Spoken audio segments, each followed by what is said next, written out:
Finally जीत भले नताशा की हुई हो पर हार नताशा की ही हुई है, क्योंकि अम्बा काकी ने उसकी जो इंसल्ट की है वो बताने लायक नहीं है। मतलब उसकी ही फ्रेंड से उसको जलाया, जबकि जो धवल से प्यार करती थी, जो नताशा की फ्रेंड थी धवल, और वो गर्लफ्रेंड बॉयफ्रेंड थे, उसी को मोहरा बनाया क्योंकि उसकी बातें सुन ली कि उसको नताशा से जलन है। और अम्बा काकी ने उसी को टारगेट किया और उसे कातर दे दी कि जाके उसका टोप काट दो। सोचो अगर दही हांडी की वो मटकी काटने की बात होती या कुछ गेम खेलती कि अपने बेटे को जिताने के लिए अपनी बहू को हरा देती तो समझ में भी आता। पर पूरे सतर बाजार के सामने अपनी ही बहू के साथ, अपनी बेटे की बीवी के साथ ऐसा घिनौना काम सिर्फ एक ही औरत कर सकती है, वो है अम्बा काकी। मुझे बताते हुए शर्म आ रही, उसको करते हुए शर्म नहीं आई। मतलब फाइनली जब नताशा जीती तो जीत की खुशी में नताशा नाच रही थी और उसकी फ्रेंड आई, उसको गले लगी और गले लगते ही पीछे का टॉप काट के चली गई, जो नताशा को पता तक नहीं चला। पर एंड ऑफ द डे धवल ने देख लिया और धवल नीचे उतरा, क्योंकि धवल ने बाद में मटकी फोड़ी थी अपने सर से, क्योंकि उसका नारियल नीचे गिर गया था।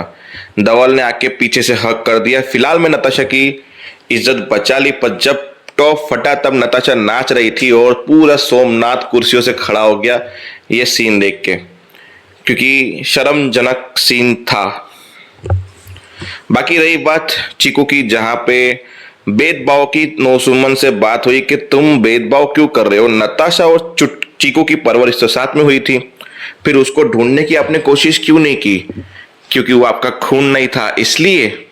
बोला हाँ, मेरा खून नहीं था ना, इसके लिए। दरा की जिद की वजह से मैं उसे अपना पोता मानती थी, पर दरा गई, वो भी चला गया, वो वापस नहीं आया। ये मेरे दो पोते मेरे पास रहे ना, वो क्यों नहीं रहा? वो नहीं आया तो नहीं आया, इसके लिए हमने ढूंढने की कोशिश नहीं की उसे।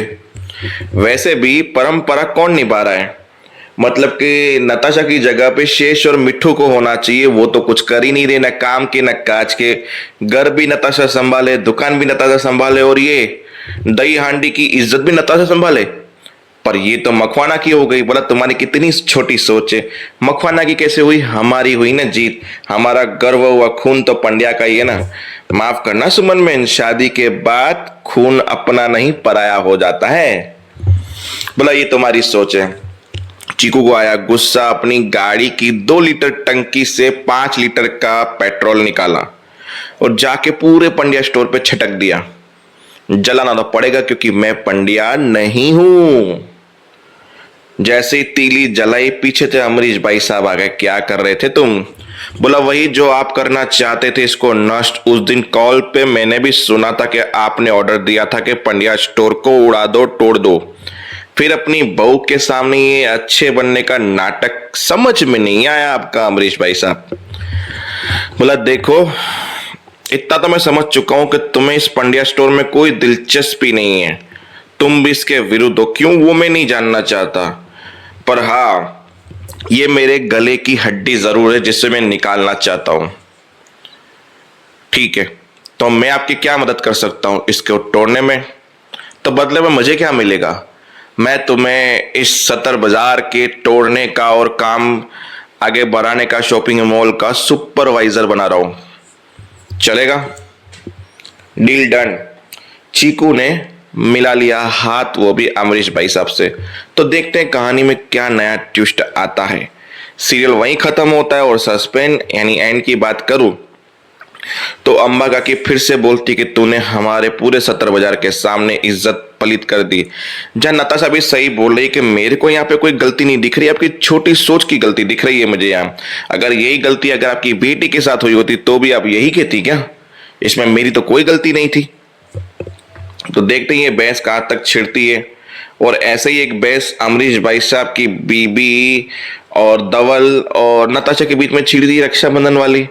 वो सिर्फ सस्पेंस में ही दिखाया दिया गया, रियल में वो सीन आया ही नहीं था।